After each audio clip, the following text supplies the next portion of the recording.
military, we take care of our vets. We have veterans' choice, veterans' accountability, and all things that nobody thought was going to be happening. After the riots in Minneapolis, Kamala Harris, you know her? She's the one who finished so badly that she was embarrassed. She ran out of town. And then they said, we're going to choose you for vice president. I mean, she finished so badly. She started off strong, day one. After that, everyone really understood her, understood what she represents and who she represents. And she went down like a rock in water. And she left town before the first vote was taken, right? Didn't she leave and quit? And also, there was nobody that was meaner and said horrible things about Vice President Biden than Kamala, even worse than Pocahontas, right? She was nastier and meaner and more vicious than Pocahontas. So now you have Kamala, who's very strong anti-fracking. In other words, your energy bills are going to go through the roof. They're going to love her in Texas. They're going to love her in Ohio and Pennsylvania. We're against fracking. Well, that's the end of those.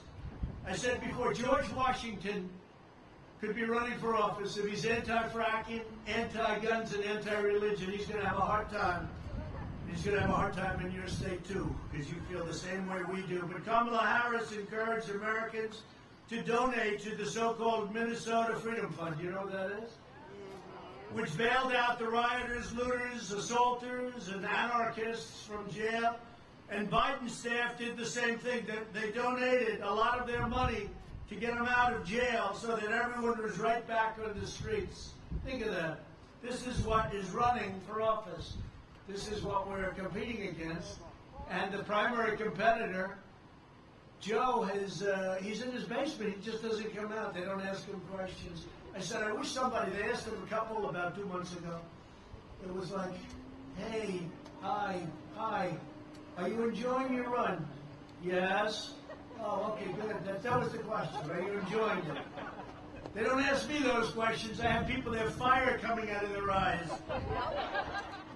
But their sympathies lie with lawbreakers and with criminals. My heart is with law-abiding, hard-working Americans like these people.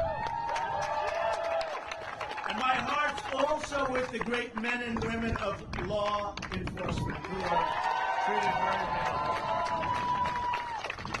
KB Bell is a firefighter with Brooklyn Center Fire Department and a brave guy, and his people just love him.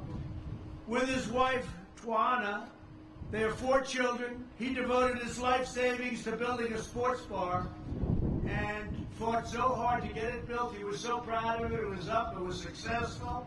He was so proud. On May 27th, that dream was viciously demolished by rioters and vandals. KB and Twana, please come up and say a few words, please.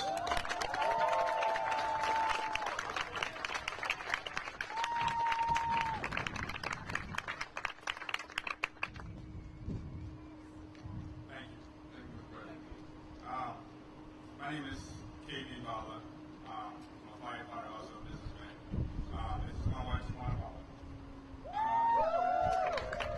I have 4 kids out here in Minnesota. I immigrated from West Africa, like been here for over 25 years. Always dreamed about opening my own bar and restaurant. That's something that I have dreamed about. So my wife and I worked so hard, saved up to have our dream come true. So it was a blessing that we could finally, get to see that, But due to the rioting that happened in the city, our bar was burned down, and we had to start over, But there's a silver lining through the whole story that the work came together. Everybody was a lot of support. There was a lot of prayer. There was a lot of donation. And now we're in a better position to rebuild. So we're just grateful and blessed for the opportunity to start over. Will you be rebuilding? And you have the financing to rebuild and everything? Working on it. Are you close? Close, but not close. How much will it be? How much are you going to need? We're looking at a new building right now to purchase. And it's kind of on the market right now for 1.3 billion. So that's kind of what we're right now negotiating. Because you had a real success, right? You built a real success. Yeah. Well, maybe we can help you out a little bit with government. We'll try. We'll see what we can do. That's great. What a beautiful couple. Thank you. Thank you both very much. Let's give it a shot. Thank you.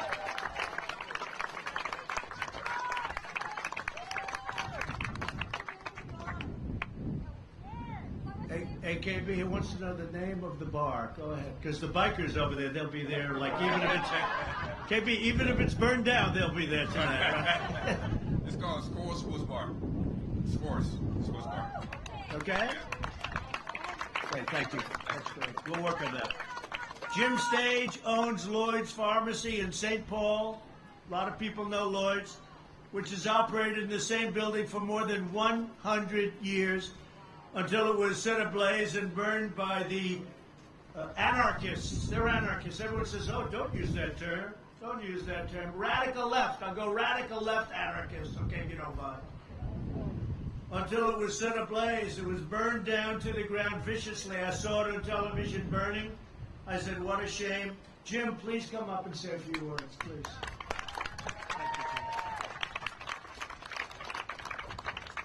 Thank you, Mr. President. My name is Jim Stage. I grew up in the Midway area of St. Paul. I grew up going to Lloyd's Pharmacy as a kid, became a pharmacist, and purchased the pharmacy in 2014.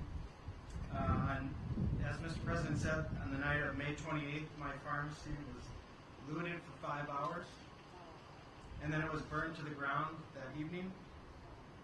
We do plan to rebuild in the same location. We hope to open up the spring of 2021.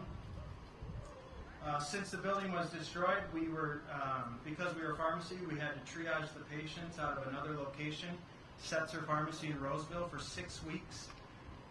In the meantime, we built a satellite location pharmacy, and we got that up running 6 weeks, and we are servicing the Midway area of St. Paul right now out of that location.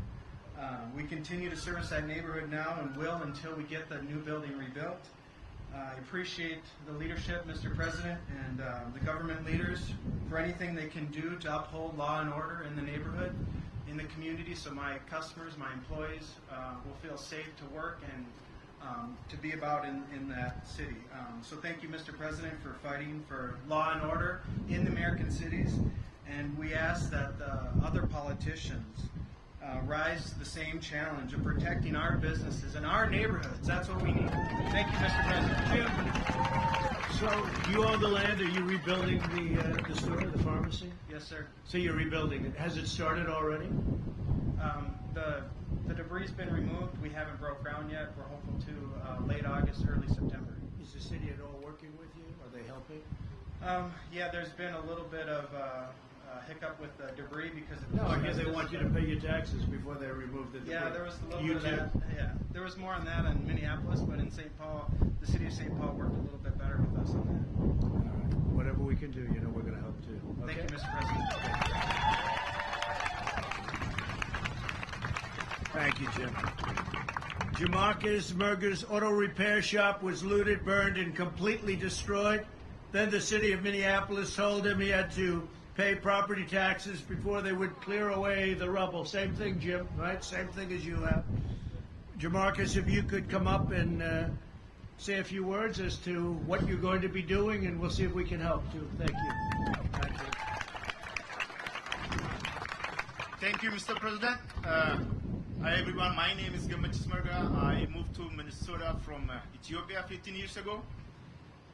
Following the protest of the killing of George Floyd in South Minneapolis, my auto repair shop, which is located on 36th and Nicollet Avenue, was completely destroyed.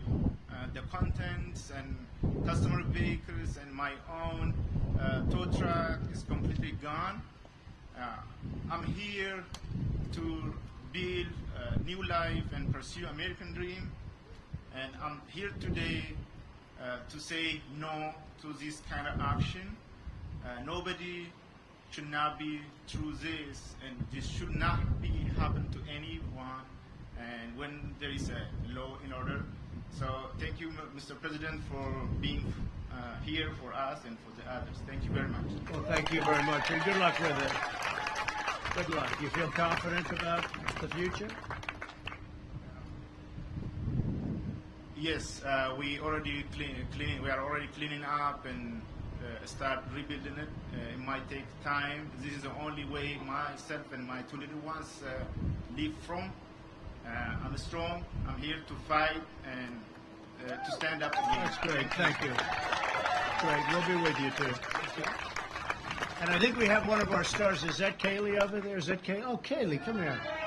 Kaylee. Hasn't she been a great spokesperson? We've had some very good ones. Kaylee, maybe say a few words, Kaylee. We love you, Kaylee! Hello, Minnesota. It's great to be here with you. It is such an honor to work for the law and order president. When Democrats have not taken action, children have been dying in their streets, this president has taken action. Operation Legend, named after 4-year-old Legend Taliaferro, who was shot in his bed, was led by this president. And guess what? As of Friday, we could announce that the killer, suspected killer of Legend Taliaferro, has been found, has been charged, thanks to the law and order president. Thank you. Great job. Thank you very much, Kaylee.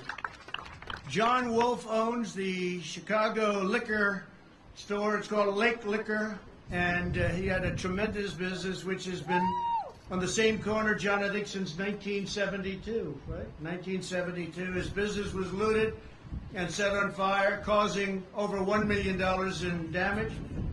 John, please come up, tell us what happened and what we're going to do about it. Thank you, John. Please.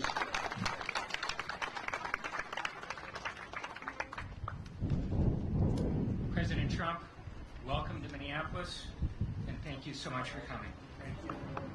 My name is John Wolf, and I'm the owner of Chicago Lake Liquors. A business has been a fixture in South Minneapolis since 1959. In the early morning of May 28th, my business was broken into. I called 911 over 10 times without any response, all while watching looters damage my building and haul away product. The feeling of helplessness I had, knowing that no one was coming, is indescribable.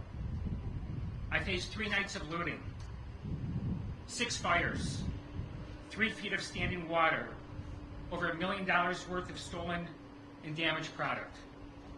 There is nothing more important for elected officials than providing safety to residents and businesses.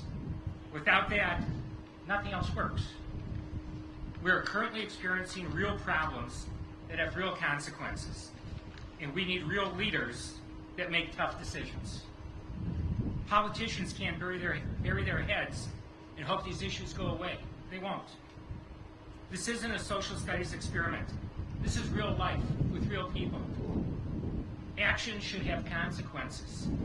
Has anyone been arrested for all this looting? The answer is no. Without consequences, people feel emboldened to do as they want. What we need is law and order. While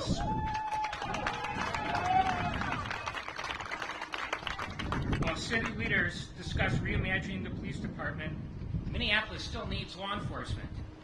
Here's the deal. I pay a lot of taxes. In return, there's an understanding. The city protects me. I held up to my end. The city of Minneapolis did. Minneapolis businesses need a partner in government to provide law and order. And I didn't see anyone locally stepping up to the plate. I believe in this South Minneapolis community and want to rebuild.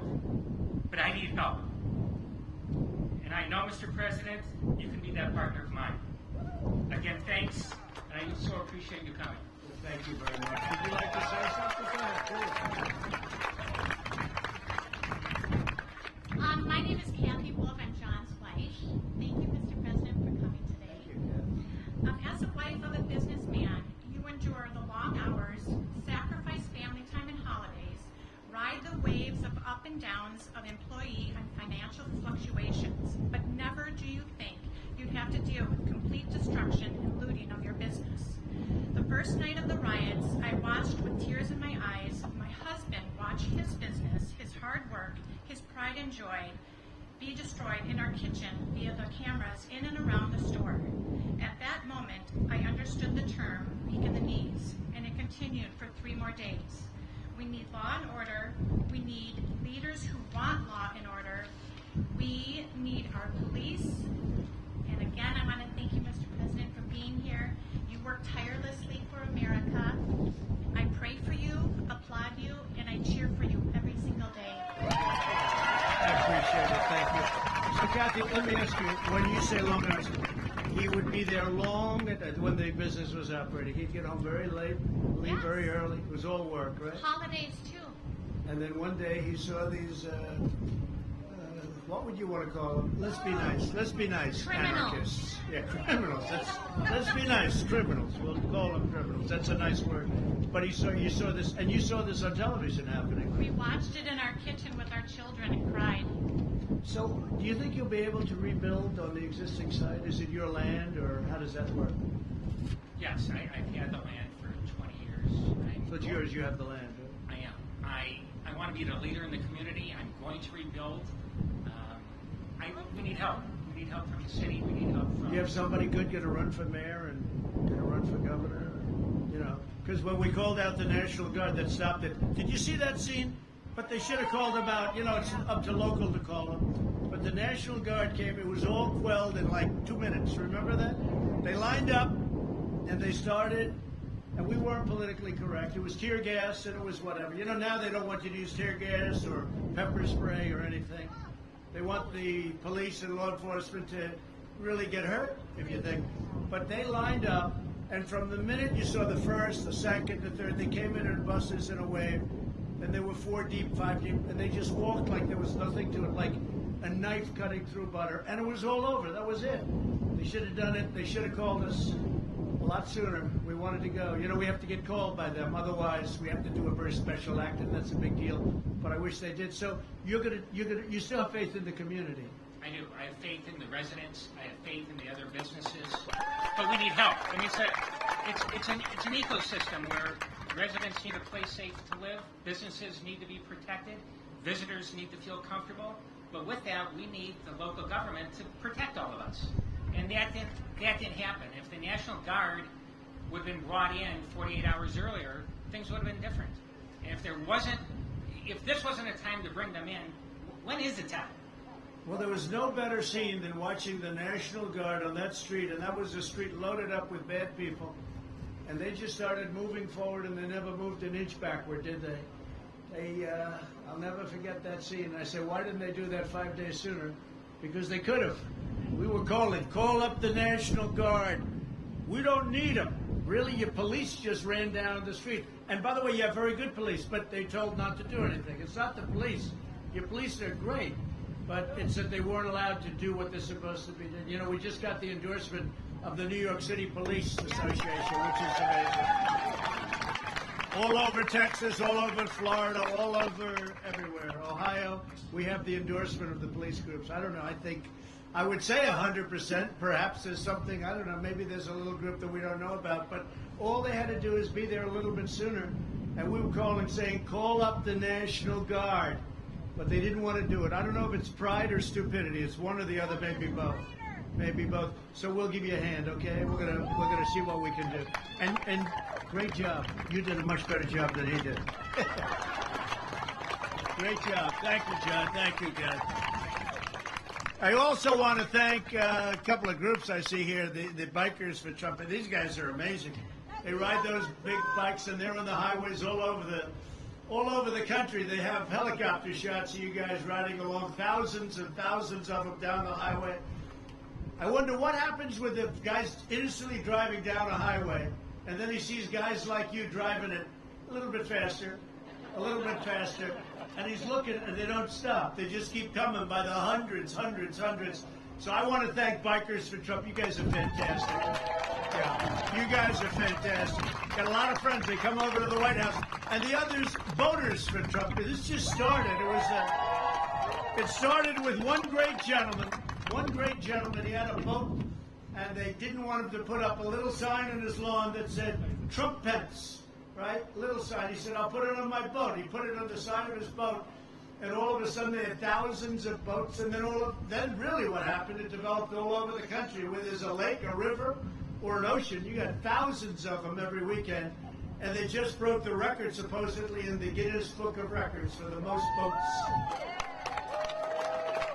We'll call that a friendly protest, right? Because when you call it a friendly protest, you can do anything. You know that, right?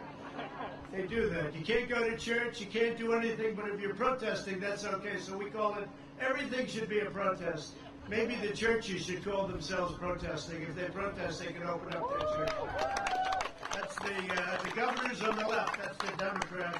And remember, get out there and vote. You have a great Republican, Jason, great Republican Senate candidate, and he's going to do a fantastic job representing you. That's what you need. You need representatives, whether it's a mayor or governor or senator. You got to get the right people. You'll have no problems whatsoever. Your names were given to my people, and we're going to see what we can do for you. We'll help you out a little bit, and you might be very surprised. We'll get you going. But thank you all, and at the Democrat convention this week, we will not hear a word about these innocent victims or the left-wing violence that's taking place. And you know, I have to say that this country is very safe. We have many, many cities, and mostly, I mean almost all, are very safe, very well run. They happen to mostly be run by, I hate to say it, by Republicans, but they're very well run. They have law and order. They have low taxes. They're doing fantastically well. Despite the virus coming in from China, we're doing great on that too. We're very close to the vaccine and therapeutics. We've done ventilators to a level that we're helping the rest of the world with the ventilators, and we've done really well. We have a lot of good news, and way down in Florida now, way down in California, way down in Arizona. The governors have done great all over the country. I mean, for the most part, the governors have really done well, and they've helped. But they needed a lot of help because they weren't stockpiled, and we now stockpiled them.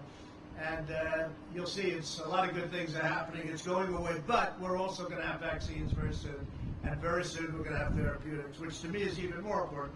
You go in and you give somebody a shot, or you give them a transfusion, and they walk away very shortly thereafter, and they say, I'm feeling good. To me, that's what I really want, and that's going to happen probably faster anyway. But I just want to thank everybody for being here. While I'm president, I will fight for a future for every American city. And again, most of these are really incredible, safe, beautifully well-run cities. We want every American family to be secure, and every child, we want them to be able to achieve the American dream, just like these incredible people. They will again achieve the American dream. We took it away from them. With no law and order, we took it away. Could have been easily kept, but they will achieve again, a second time, the American dream. So I just want to thank you for being here. This was a very quick stop. I said, let's stop. They said, well, you know, I don't know. We don't have time. I said, I have time. I don't know about you, but I said, I have time. And just really and very strongly, God bless you all. God bless our law enforcement, our police. God bless our fire department. Our fire department was really very brave. They are all over the country. They're incredible. So I want to thank them also. And we will see you, and remember, November 3rd, that is going to be the most important election in the history of our country. That is going to be an election like no other. Even 2016, as important as that was, it was different because they weren't crazed at that time. They weren't so far radical left. They didn't want to destroy our country. But now they're looking at people that have very bad intentions, in my opinion. So remember, November 3rd, get out and vote. You have to get out and vote. Thank you all. Good luck. Got to win this state. Thank you.